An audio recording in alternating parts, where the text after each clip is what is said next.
অযোধ্যায় লড়াই হয়েছিল, তাতে আমি কর সেবক ছিলাম। তো যাক, রামের আশীর্বাদে আমি কোনো রকমের জানে বেঁচে গেছি। সবাই জানে আমি মারা গেছি, কিন্তু রাম আমায় রক্ষা করেছেন। সেই 90 সাল থেকে এইখানে আমি একটা ছোট্ট চালাঘরে রামের পূজা আরম্ভ করি এবং রাম আরাধনা করি। সকলের মঙ্গল চেয়ে, সমস্ত সনাতনী এবং অসনাতনী সবার মঙ্গল চেয়ে এখানে সবাই মিলে আমরা রাম পুজো করেছি।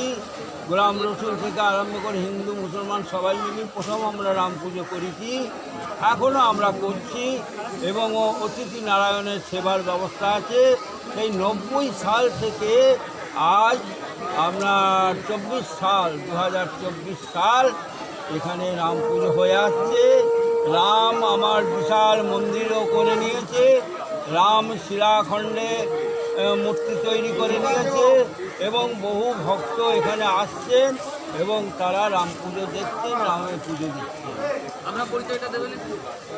আমি উপানন্দ মাল, আরামবাগ 3 নম্বর ওয়ার্ডে বসবাস করি।